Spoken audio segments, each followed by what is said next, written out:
మామూలుగా ఎవరికైనా అదృష్టం అనేది ఒకసారి తలుపు తట్టింది. బట్ మంగ్లీకి చాలా రకాలుగా అదృష్టం తలుపు తట్టింది, ఉపయోగించుకుంది, మంచి పొజిషన్లో ఉంది. ఓ రకంగా నేషనల్ లెవెల్లో పాపులారిటీ సాధించింది. అటువంటి ఆమె కాంట్రవర్సీలు దూరంగా ఉండాలి. బట్ కాంట్రవర్సీల పాటలు గణేష్ గోల్డ్ తాకట్టులో ఉన్న బంగారాన్ని విడిపించి కొనబడును. సంప్రదించండి 9966651144. సరే, కాంట్రవర్సీలు అంటే అయిపోయింది అనుకుందాం. బట్ స్కామ్కి దూరంగా ఉండాలి. ఉందా?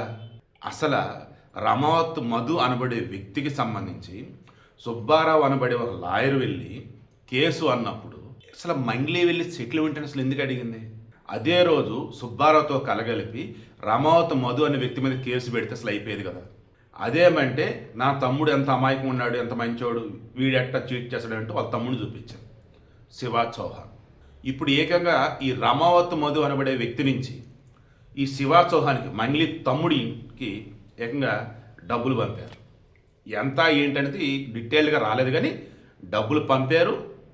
ఆ డబ్బుల్ని మరలా విత్డ్రా కూడా చేసుకున్నారు వీళ్ళు. మంగ్లీకి ఇదంతా తెలియకుండా జరిగిందా?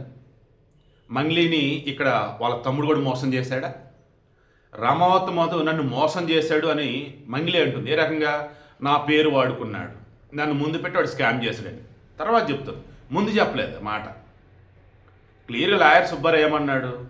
ఇదిగోనమ్మా, నీ పేరు వాడి వాళ్ళు ఈ రకంగా మైక్రో ఫైనాన్స్ అంటూ డబ్బులు లాగారు. ఆల్మోస్ట్ అంతా గిరిజన బిడ్డలే. పొలాల పంటని మీకు తాకట్టు పెట్టి ఇచ్చారా, ఇంట్లో ఉన్నటువంటి బంగారం అమ్మి ఇచ్చారా, ఇక అవన్నీ నీకు తెలుసమ్మా. ఒకవేళ నీకు తెలిసినా తెలియపోయినా మన తర్వాత మాట్లాడుకుందాం. ముందైతే రమావత్ మధు అనేవాడు అతి పెద్ద ఫ్రాడ్.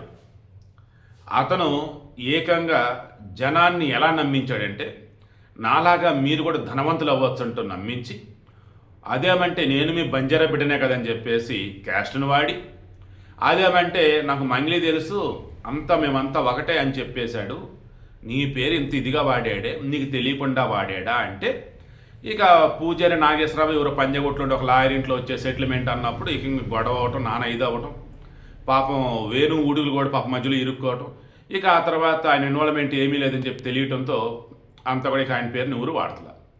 ఇప్పుడు విషయం ఏంటి?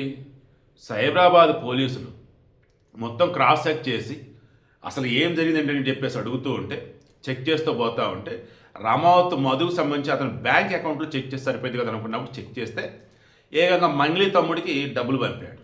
3 సార్లు పంపాడు, బల్క్ అమౌంటే పంపాడు. అది శివ వచ్చేసి విత్డ్రా చేసుకున్నాడు.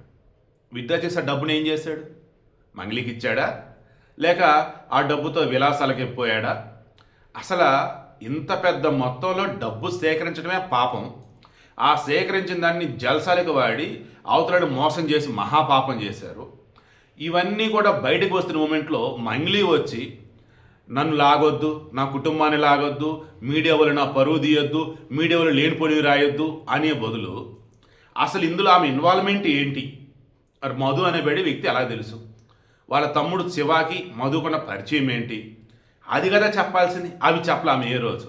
ఇప్పుడు పోలీసులు చెప్తున్న దాన్ని బట్టి క్రాస్ చెక్ చేస్తే చేతులారా మంగ్లీ అది పెద్ద తప్పు చేసింది. ఇప్పుడు కన్నా ఆమె అప్రూవర్గా మారితే ఫైన్, అదర్వైజ్ ఆమె బ్యాంక్ అకౌంట్లు కూడా చెక్ చేసేదాకా వెళితే, ఆమె దానిలో కూడా అనుమానాస్పద లావాదేవీలు కనుక ఉంటే అది రమావత్ మధుకు సంబంధించిందా బయట దాని తర్వాత ముందు ఆమెను అదుపులోకి తీసుకుంటారు.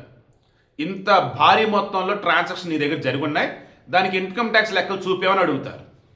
ఆమె బిజినెస్లు చేస్తుందా, ఎక్కడ ల్యాండ్లు కొంటుందా, పాటలు పాడుతుందా, ఇక ఇవన్నీ ఆమెకు తెలియాలి.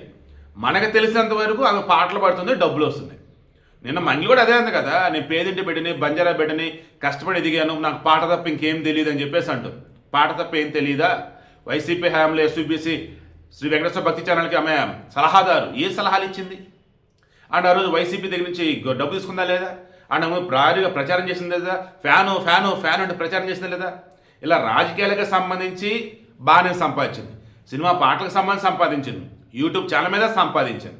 ఇంత సంపాదించినటువంటి మనిషి వేరే ఓడు స్కామ్ చేస్తుంటే అందులో అసలు ఎలా ఇరుక్కుంది, లేదా అసలు అందులో ఎలా భాగమైంది? అది ఇప్పుడు పోలీసులు తేల్చబోతూ ఉన్నారు. వీడియోకి ఇంట్రెస్ట్ మీకు అర్థమైందా?